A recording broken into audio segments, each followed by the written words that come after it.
¿Qué tal? ¿Qué tal, Hitchell? ¿Cómo estás? Hola. Acabo de salir de trabajo y te me voy pensando, ya que has hecho unas actualizaciones en un programa de tu autoría en gran parte, hablamos de HyperTer, un programa para la consola, que para poner un poquito de contexto a la gente que nos está viendo, que nos va a ver, mejor dicho, porque esto está grabado. eh, Es un programa para la terminal, que la terminal es un lugar donde se sitúa bastante en los programadores, sobre todo los de software libre. En la pantalla, como pueden ver, el fondo negro, aquí estaba mostrando gente de Sí, la no última sé si se me versión. escucha. ¿Se me escucha ahí? Sí, se te escucha fuerte y claro. Perfecto. Entonces, bueno, esta es la terminal. Normalmente la terminal no se ve de esta forma. Anteriormente había un programa en el 2016 que escribimos Jorge Zunle y yo. Jorge Zunle es un desarrollador de España. Él hace unos programas bastante geniales para la web. Pero en ese tiempo queríamos una Richo por su mismo ha hecho idea que nos permitía hacer varias tareas, más que todo agilizar la tarea de poder hacer las páginas web, hacer simples bucles en Interminal, tener mejor estilo, mejor manejo perdón, de sintaxis. Entonces había muchas cosas que hacer. Así fue como nació por primera vez en Bash RC. Ajá. Así se llamaba antes. Bash RC fue el primer nombre. ¿Qué año estamos hablando? Estamos hablando del año 2016 por ahí. Interesante, entonces el programa ya tiene pues, sus añitos, tiene 5 años ya. Y dime una cosa, el desarrollo de este programa ha sido extenso, más o menos cuántas líneas o cuántos archivos normalmente tiene Hyperterra.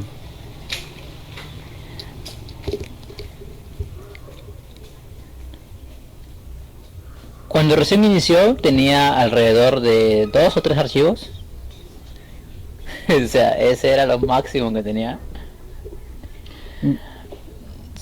Tenían 2 o 3 archivos, pero estaba todo aglomerado dentro de esos archivos. O sea, todo estaba combinado. Había una mixtura, una especie de mixtura dentro de los archivos.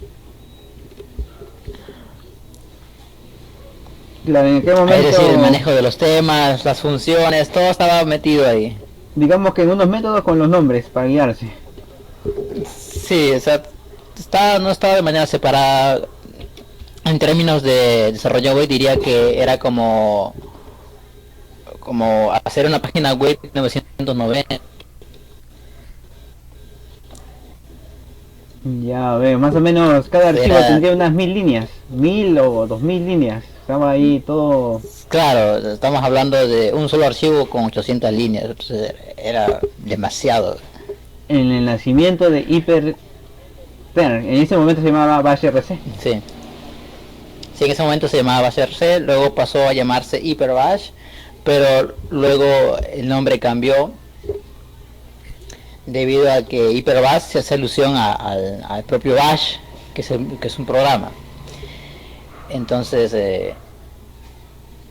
decidimos cambiarlo mejor a HyperTurn, aunque también podíamos haber puesto HyperProm, pero decidimos quedarnos con HyperTurn porque queríamos sonarlo como algo cool llamado HyperTurn, ¿no? Como una hiperterminal. Claro, y le decimos hiper terminal porque va a una hiper velocidad. Bueno, al fin y al cabo eso es lo que yo he percibido. Bueno, yo también soy usuario, ¿no? De Hyperter ya más de un año me parece. Y sí, Bueno, nos centramos más en la velocidad del programa, pero no solamente eso, sino que priorizamos que todo el desarrollo de HyperTurn se basara en simplemente scripting. Es decir, solamente el único lenguaje de programación que se utilizó para hacer HyperTurn fue Bash, únicamente Bash. O sea, no hay Python, no hay Perl, no hay nada de otro lenguaje por medio. O sea, es 100% Shell. 100% de eso está meramente en Bash, que es lo que utilizas. ¿Tú sueles utilizar Bash? ¿Utilizas otro prompt, otro lenguaje para prompt? ¿O solo Bash en todos tus trabajos? Sí, por ejemplo, utilizamos el propiamente el SH. Luego está The Born Shell, que es Bash. Y también está otro que se llama ZSH, pero ese casi nunca lo utilizo. Dicen que es genial. Aperbola lo utiliza en su sistema de instalación, pero de ahí a haberlo utilizado por segunda o tercera vez, no. Entonces el Bash en sí, en la terminal, sumado a tu propio programa HyperTurn, es lo que más utilizas en día a día. Sí, es lo que más utilizo. Si nos fijamos nosotros en la web, por ejemplo, vamos al propio hgeek.i2p, alojado la mayor parte de mis proyectos. Mientras esperamos un ratito, HyperTurn está de manera modulada, es decir, los archivos están por separados, pero conforme se va escribiendo código se trata de mantener la sintaxis bastante legible y limpia, sobre todo que no tenga errores, que funcione de manera óptima y sobre todo que tenga al menos una funcionalidad parcial con Emacs, ya que cuando se trabaja con bastante código hacemos uso de Emacs. También tenemos dos tipos de poder entrar al prompt, que es el shell y el ter. Cuando alguien ingresa por shell, las funcionalidades de HyperTurn básicas, y cuando alguien entra por ter propiamente, pues posee todas las funcionalidades de HyperTurn.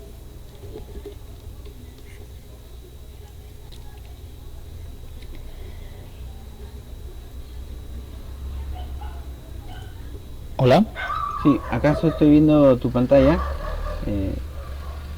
Aquí está el repositorio oficial. Bueno, i2p se trata del .hgit.i2p, sería el repositorio oficial. Cuando alguien clona HyperTurn, lo trae desde aquí. No exactamente el trae desde aquí. Podría incluir dentro de HyperTurn que se clone desde i2p, pero sería casi muy poco probable que alguien se lo descargara por i2p, pero que podría hacerlo. Hay un espejo que se encuentra en Sourcehat, git dog is here ist slash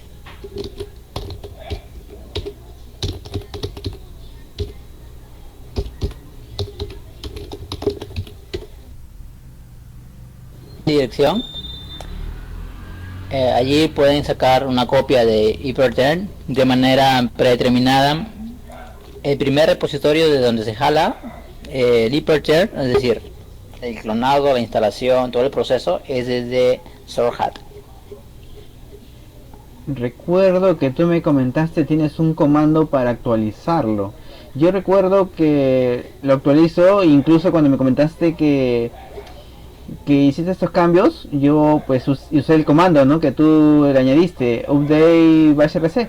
Dime una cosa, no sé si ha sido mi idea, pero me parece que ese agent start, que es para aperturar tu acceso de SSH, queda encendido después de cerrar la consola, mejor dicho, después de cerrar el emulador de terminal.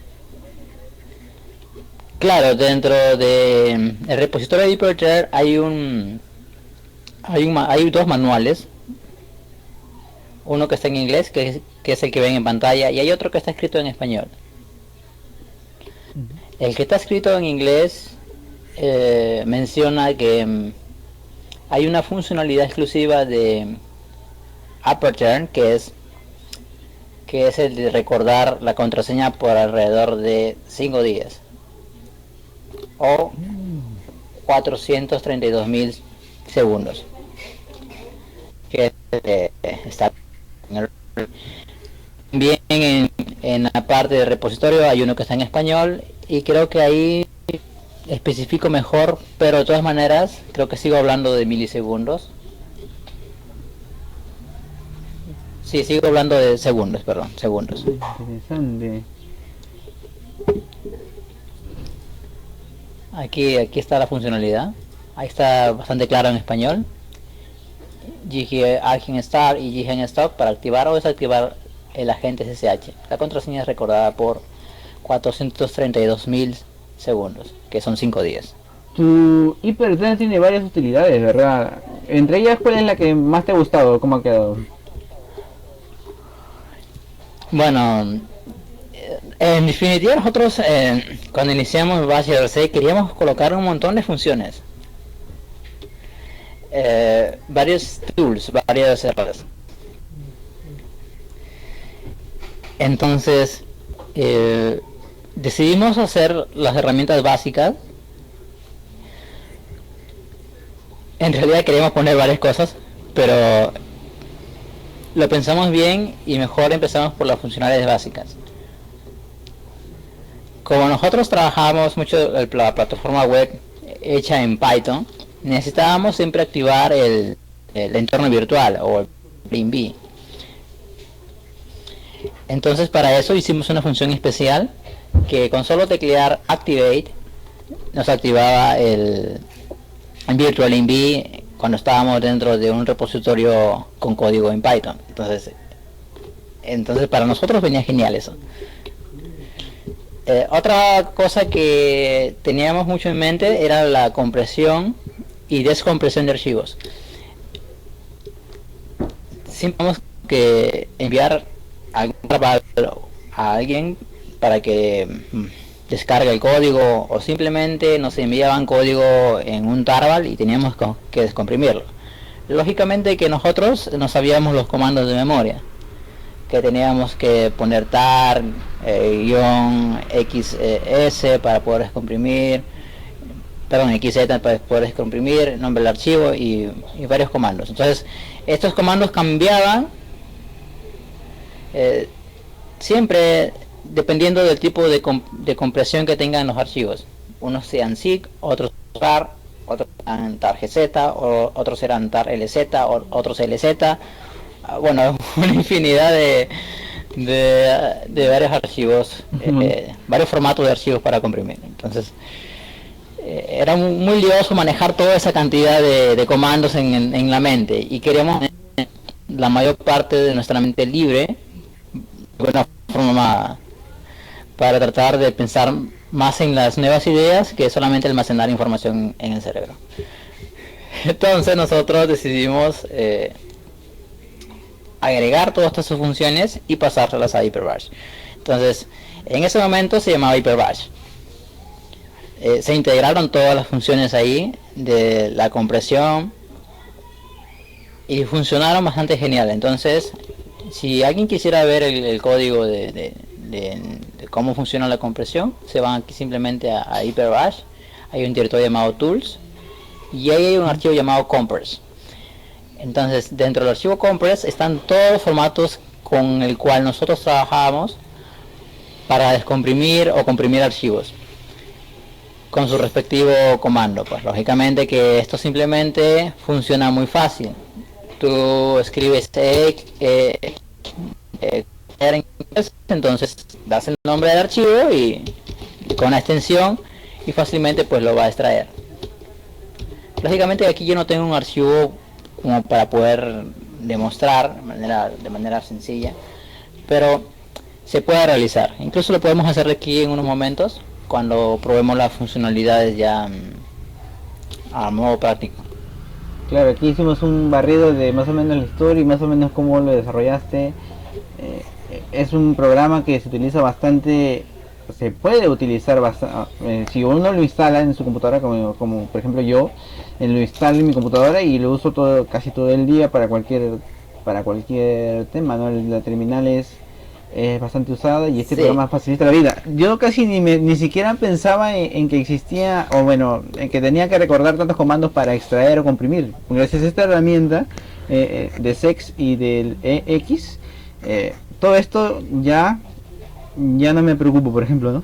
Eso ha sido un gran avance. Claro, Y lo recomiendo. son dos funciones. Son dos funciones. Una que es para comprimir, que tiene la C delante. O sea, si quieres comprimir, en vez de usar EX, pones una C delante y es para comprimir. Y aquí eliges el archivo que quieres comprimir. O el directorio que quieres comprimir.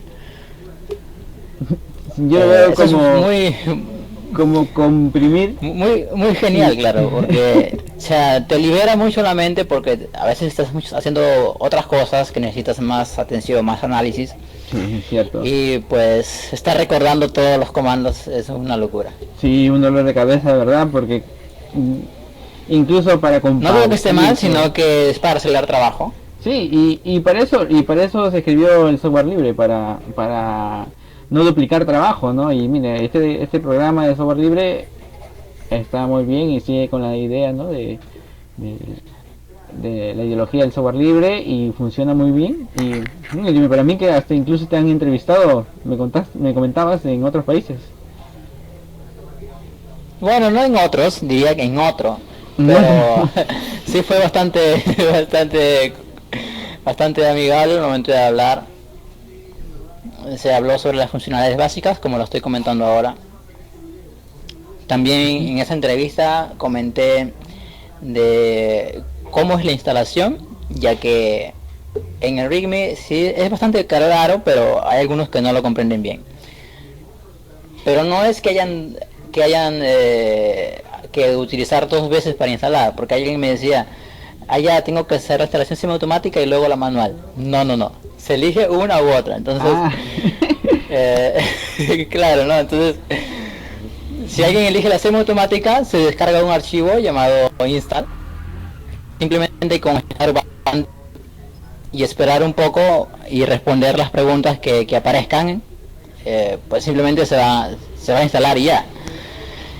O hay un modo también que es el modo silencio, o sin que esté preguntando, simplemente le dan el mismo comando bash, le indican el archivo donde se encuentra, le ponen la bandera "-s", y cuando dan enter pues no les pregunta de nada y arrasa con todo lo que encuentra. Lógicamente que hace backups del prompt shell que estés utilizando y luego te muestra la funcionalidad de Aperture. parece tan fácil explicarlo, ¿no? Pero el desarrollo obviamente no ha existido. Tú lo has escrito prácticamente, lo has inventado. Sí, luego de que escribimos bash irc, nosotros, Jorge Zumle y yo, decidimos ampliar más funciones. Luego llegó MakeBear 8.3, que MakeBear 8.3, Ajá. y añadió unas funcionalidades del catch, ¿no? Es decir, de atrapar algunos logs, algunos problemas que estaban fallando en Bash RC. Pero luego Bash RC se quedó ahí nada más, es decir, dejó de ser desarrollado por unos meses, hasta que yo decidí transformarlo en Upper Batch. Cuando se transformó en Upper Batch, desavisé a mis compañeros que iba a cambiar todo el código, que lo iba a hacer modular, que iba a colocar cada código donde debería estar, y que las funcionalidades que tenían pues iban siendo las mismas, solo que estaba de manera más organizada, ya que en el año 2012, más o menos 2013, yo utilizaba uno que se llamaba Git Git Sexy, no recuerdo bien cómo se llamaba, pero tenía un nombre algo raro, se llamaba Git Sexy creo, y, y yo vi que era modular, entonces en principio no tenía ni idea cómo se hacía un pro en ese momento, pero cuando a través de los años vi que era mejor trabajar de manera modular, eso fue lo que resultó con HyperBash, que luego pues en 2019 cambió a Protein. Interesante el trabajo. Tú dices modular de una forma tan sencilla y bueno, y modular es mucho más que una programación estructurada en bloques, ¿no es así? Claro, modular quiere decir que cada pedazo de código esté en su sitio, es decir, si se trata de un código que es vital para Hypertrain, debe estar en core. Si se trata de solamente herramientas, utilidades, funcionalidades adicionales que dan a Hypertrain, pues debe estar en tools. Y si se trata solamente de la parte estética, hay un directorio que se llama Timis y nada más. O sea, solamente son esos 3 directorios. Interesante, O sea, el core, el corazón, es propiamente Hypertrain, sin tema, sin nada, pues, pero con lo básico, pues, ¿no?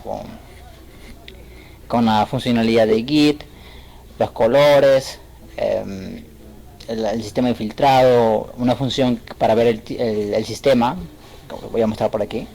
Vamos, danos una demostración. 2 veces la letra I. Claro, solamente presionando 2 veces la letra I, vamos a toda la función. La parte básica, mejor dicho, del ordenador, voy a poner un poquito más. Vamos a ver, hacer más pequeño para que se vea. Entonces ahí tenemos toda la parte básica del ordenador, la dirección IP de la que está conectada. Bueno, aquí estoy a través de un túnel, pero aparece de manera muy sistematizada cuántos minutos está encendido el PC. Este PC está encendido desde 38 minutos.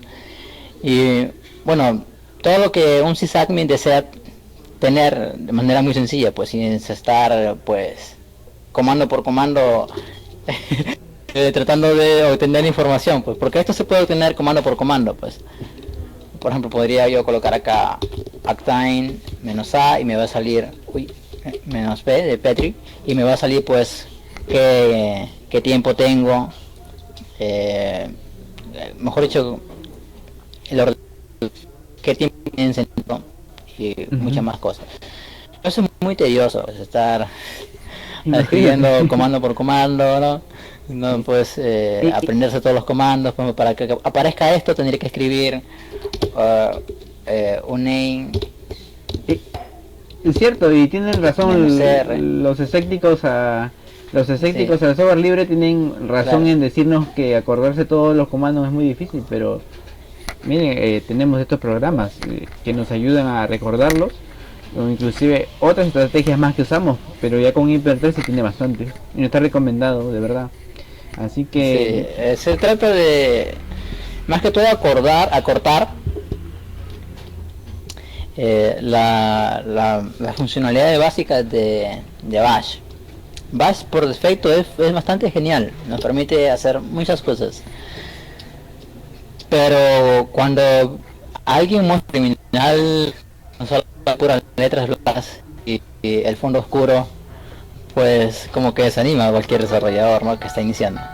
Claro, incluso habría que tener un poco de valentía, ¿no?, para atreverse a digitar algunas cosas, ¿no? Claro. Por ejemplo, de manera predeterminada, voy a hacer un pequeño ejemplo. W bash irc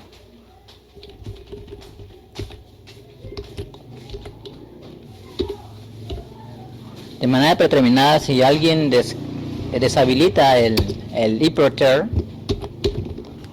y aquí le da bash, entonces eso es el bash que viene de manera predeterminada por default. Y no sé si alguien quisiera iniciar con esto así. Al menos yo podría, pero no sé si alguien también sin conocer absolutamente nada de New se atrevería a iniciar así. O sea, porque cuando alguien hace algún comando, el color que generan la salida de la salida del comando se confunde con el propio PROM, porque al tener mucho, al tener mucho de esto, pues dices, ¿y ahora dónde está el PROM? No sé si habrá pasado alguna vez cuando recién estabas iniciando a New que pasó esto. Claro. Entonces te confundes porque no sabes, claro, no sabes dónde te quedas. Sí, muy cierto. Muy cierto. Y uno cuando a veces comienza a practicar su scripting, comienza a eliminar algunos archivos y de la nada pierdes carpetas. Y bueno, como ahora con Hyperter, bueno, aquí tenemos un template de Hyperter que es bien minimalista, ¿no? Si te vas a una carpeta, ¿te dice la carpeta en este caso? Estamos en el modo simple, también lo revisé. Sí, estamos en el modo simple ahorita. Hay varios temas para Hyperter y creo que esa es la parte más esencial que debo decir. Vamos a ver aquí los screenshots. Entonces, tenemos los screenshots de Hyperter. Aquí tenemos alrededor de 1, 2, 3, 4, 5, 6 y 7 timis, ¿no? O sea, 7 formas de poder ver el PROM. Eso es como, este es el que se muestra por defecto cuando se instala. Este es cuando tú quieres cambiarlo. Es muy sencillo cambiarlo. Simplemente hay un pequeño archivo. Cuando terminan de instalar por completo el programa, hay un archivo aquí está, Qstone.sh, donde uno elige cuál PROM quiere utilizar. Y ahí van comentando y comentando. Predeterminada ya vienen todos. Sí, simplemente con comentar y descomentar ya estaría funcionando el otro tipo de diseño de Hyperter. O sea, no es necesario saber escribir. Y si alguien quiere hacer su tema personalizado, pues simplemente puede ir al directorio de Timis y empezar a cambiar la forma en que funciona. Y recuerdo, hablando de customizar, no sé si llegaste a implementar la funcionalidad de que alguien pueda en una carpeta poner sus customs, cuestión de que cuando clona el repositorio oficial añade solo sus customs.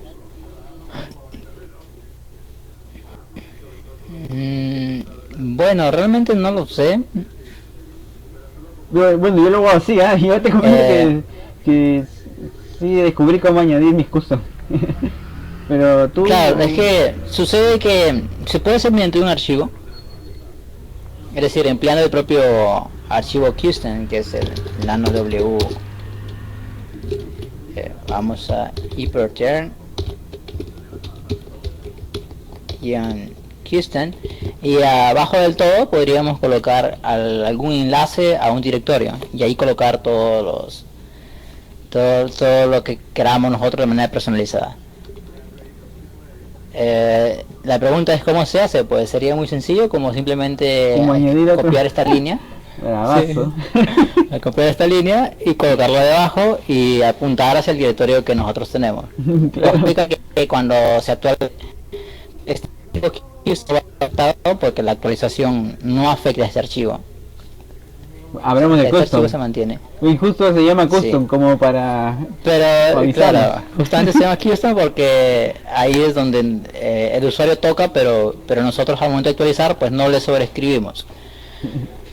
Bueno, ahora, cuando hay una actualización mayor de Hyperter y alguien necesitamos realmente cambiar el Qstone, cambiar alguna funcionalidad que está dentro de Qstone, en ese momento el usuario puede utilizar un comando para actualizar su propio Qstone que se llama bash rc-qstone. Entonces con este comando lo ejecutan y el Qstone sí se sobrescribe, pero antes de hacerlo, si le doy a enter aquí, si mal no recuerdo, le va a preguntar. O sea, no es que si tú presionas y ya todo por accidente se borra, sino que simplemente te pregunta, te dice, ¿estás seguro de que... Entonces, si das a enter, pues lógicamente que te va a decir que no. Tienes que decirle ese para que realmente lo cambie. Buenazo. Claro. Claro, porque es una actualización. Supongamos que tienes algo muy importante en Qson y pues por utilizar este comando pues podrías meter la pata y podrías borrar todo lo que habías hecho durante años o quizás no sé durante décadas y simplemente con un enter lo borraste. Entonces esto de manera muy sencilla lo previene. O sea, y si le das enter pues te va a decir que no, o sea, simplemente no va a hacer nada. En cambio con el otro comando, con el bash rc, ya se trata del propio bash hipertear, perdón, entonces simplemente va a descargarse todas las actualizaciones que tenga disponible tanto en core como en tools y en los teams. Buenazo, Doc. ¿Quieres mostrarnos algo más en especial ya para terminar la entrevista? ¿Cómo? ¿Quieres mostrarnos algo en especial? ¿Alguna hazaña ahí que la más destacada? ¿O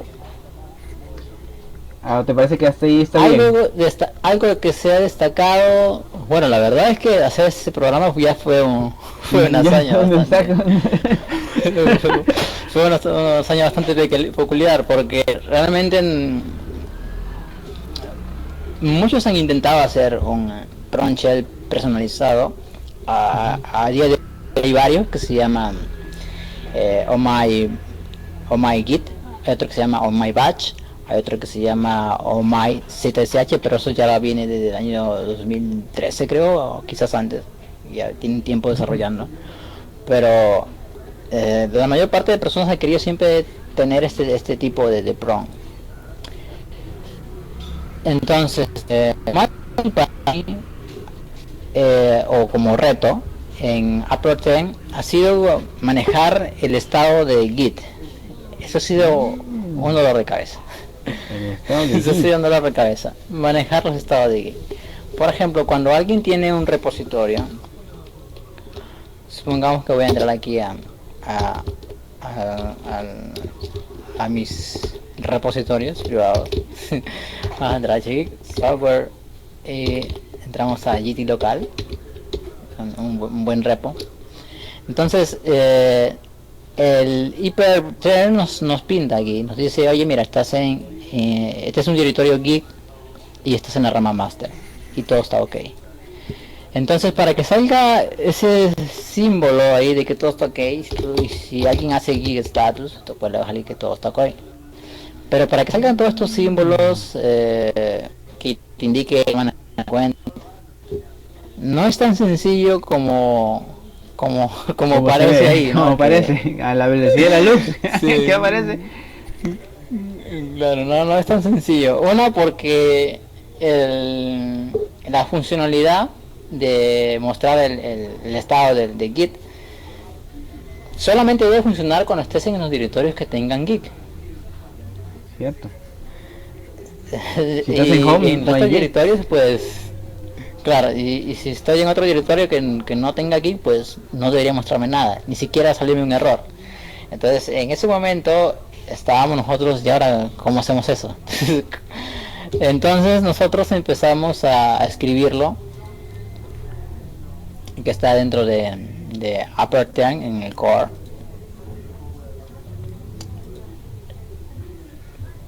Entonces al principio esto no era una embarrada tremenda, o sea, era realmente el código en sus inicios era muy feo.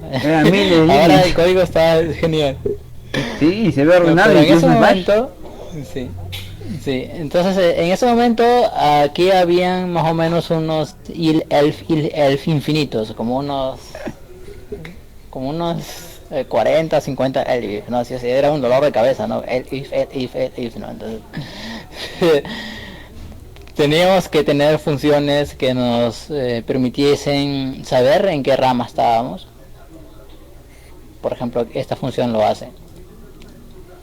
Si no hay rama, pues te dice que no hay rama. Entonces, lógicamente pinta algo ahí. Luego por ahí están cómo encontrar ramas remotas. El rama, por ejemplo, cuando hay los estados son algo complejos, como por ejemplo cuando tienes cómics para subir y al mismo tiempo tienes cómics para descargar, que es patch and pull. Entonces tienes dos estados ahí. Entonces, para poder asegurarte de qué está aquí, cuál es cuál, hay también esta función, pues, que es el parse git ahead, que es cuando tú vas a subir, tienes commits por subir, y está el parse git begin, que quiere decir que tú vas a descargar cómics. Entonces, estas dos funciones son muy importantes porque permiten describir casi la totalidad de todo el funcionamiento de Git. Otro tema muy difícil de abarcar sería imprimir los símbolos de Git, es decir, imprimir con la flechita buena, arriba, imprimir cuando hay un commit, commit side. Porque todo es imprime. Cuando tienes un pool pendiente que tienes que descargar, cuando tienes un conflicto entre ramas, cuando tienes un archivo que es el mismo archivo pero solamente cambió de nombre, o mejor dicho, en corto sería rename. Entonces hay muchas funciones cuando tienes archivos ahí nuevos pero que todavía no los has agregado a tu head, que por defecto se muestran como desconocidos. Entonces hay muchos estados para Git, y manejar todos esos estados realmente ha sido casi como una odisea manejarlos. Como la más grande de las hazañas. Sí, entonces lo primero que hice fue describir todos los estados. Aquí lo ves, todos los estados de Git, y ponerlos en binarios, ¿no? Eso fue lo primero que hice. Está binario 0 y 1 y describir cada uno de los estados para saber qué mostrar en cada uno de esos estados. Y para eso me ayudó bastante una simple línea de código que simplemente era hacer un echo y que pintara pues todos los estados. Lógicamente que esto devuelve un numerito, y ese numerito es el que es analizado en este comando, en esta función que es un case.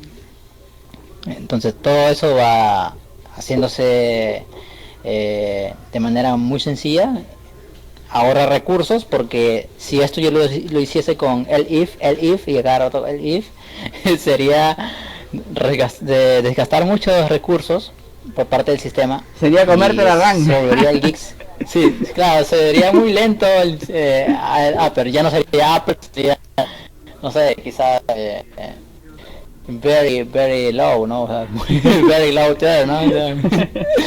Muy lento, ¿no? Entonces no conviene hacer puros if.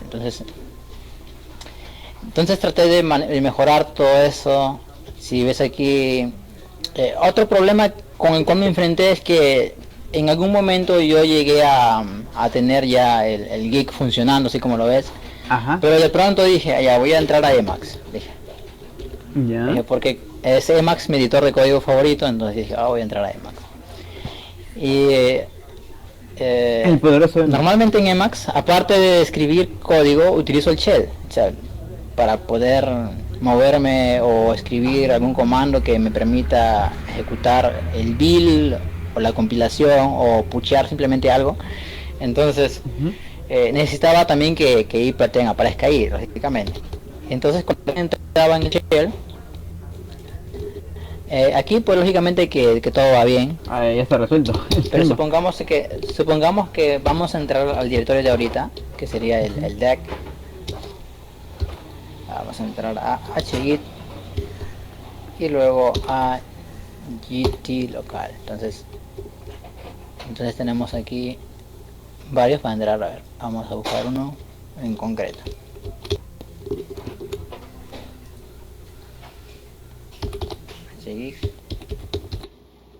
Vamos a entrar a software, gt local. Entonces cuando yo hice esto por primera vez, esto no salió así. Esto salió hecho todo de manera muy directa, diría que era una mazamorra. Era una mazamorra. Era mazamorra. Sí, aquí salían un montón de los extraños. En pocas palabras, quedaba destruido el Aperture. O sea, no terminabas de mirar dónde terminaba el cursor del prompt en el final. Entonces decías, ¿dónde está todo? O sea, todo esto salía muy feo. Entonces se destrozaba todo. Y esto era porque en un principio Aperture tenía un problema. Y ese problema era que todo lo trabajaba a través de eco. Es decir, esta función, todo el mundo conoce esta función, ¿no? Es decir, o sea, eco menos n, y aquí pues pongo, no sé, un a, ¿no? Entonces, todo se trabajaba en la función de eco. Interesante. Y este era un problema, porque eco es genial, pero con los iconos y todo, pero cuando se trataba del propio shell, no te ayudaba. Compilaba de manera interna, sí, no compilaba de manera interna, o sea, no guardaba bien los datos, y eso provocaba que aquí pues todo esto saliera una mazamorra, todo salían, por ejemplo, si esto para que se pinte de amarillo, mejor dicho color así verdoso, tiene un código ASCII, que lo que hace es pintar ese color, y en vez de que aparezca el color, pues aparecían los numeritos, por ejemplo a esto, ¿verdad? Entonces aparecían esas cosas. Entonces eso era porque se utilizaban ecos. Entonces, para evitar ese problema, decidí utilizar printf. Sin embargo, printf también tiene un, no diría grandísimo problema, pero diría un livianito problema, o quizás un pequeño menor. Entonces, que sería más o menos como una pequeña lentitud, pero a nivel de microsegundos, ¿no? Que ni siquiera lo notaría el usuario que lo ejecuta. Claro, a menos que sea un código gigante. Claro, entonces a menos que sea un código gigante, no sé, de unas 10 millones de líneas, pero Aperture no tiene esa cantidad de líneas. Entonces decidí utilizar printf porque trabajo bastante con Emacs y necesitaba que se procesen bien los códigos ASCII y que no se dañe la terminal cuando abría el shell en Emacs. Interesante. Mira, logrado, aquel que quiere investigar sobre Aperture puede, alguien que quiere investigar de Aperture pues simplemente se va a ese archivo al geek.sh y va a ver cómo es que se pasa.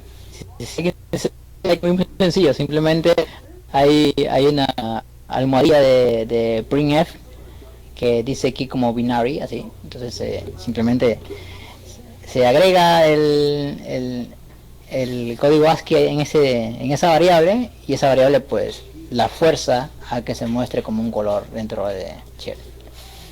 O sea, no deja que se escape el ASCII pues, a otro lado. Buenazo. Muchas gracias, Angel, por este aporte. Es un gran programa. Yo pienso que va a durar muchos años aquí, de aquí para adelante, y ojalá que podamos compartirlo, los que vemos el video. Incluso yo también voy a compartirlo a mis compañeros de trabajo, aprovechando también, por eso un poco nervioso estuve al principio, pero sí, de verdad que muchas gracias. Buen trabajo, Doc. Sí, realmente no queda bastante por agradecer. Que todo pasó porque nosotros teníamos una necesidad como desarrolladores, y las opciones que estaban disponibles en ese momento no eran las que nosotros queríamos. O sea, queríamos algo rápido, algo sencillo, pero a la vez que esté bien escrito, y como no existía, pues necesitábamos escribirlo. O sea, nació por la propia necesidad de que era necesario tener algo así. Sí, tiene una velocidad, una simpleza, y déjenme decirles a los que están viendo el video que yo lo he utilizado en todos los códigos que he usado en el trabajo y no he tenido muy rara vez he tenido problemas, de verdad. Inclusive para terminar, diría que Aperture también evalúa el estado del comando que ejecuta. Por ejemplo, si aquí ejecutamos false, pues va a salir 1, que quiere decir que falló el comando. Te muestra el estado del comando. Por si tu comando falló o por si tú quisiste mandar un falso, y ahí lo puedes ver. Claro, o sea, es para ahorrar mucho trabajo, porque podríamos escribirlo manualmente, que evalúe cuál fue la salida del comando que hicimos y 2 o 3 o 10 líneas de código más, pero sería una pérdida de tiempo, porque estamos centrados en otra cosa y no queremos pelearnos con el PROM. Sí, y últimamente se trata de... Queremos que el PROM sea nuestro amigo, no estar a cada momento pues ejecutando cientos de comandos pues para averiguar Imagínate, ¿no? todas las cosas. Y ya con Hyperterm ya se nos vuelve un amigo, pues ya no lo agarramos ya en una cancha de box. Claro. Claro, aunque no es obligatorio utilizar Hyperterm, hay varias soluciones que dije, ya las dije antes, entonces esta es otra solución más que pueden utilizar. Interesante, Doc. Muchas gracias. Por eso tenemos por hoy. Yo creo que por ahí que grabamos más videos así y los publicamos. Esto va a ser publicado cuando tengamos una instancia para mostrar videos en WebM. Hasta pronto. Ya, fue bastante genial entablar una buena conversación.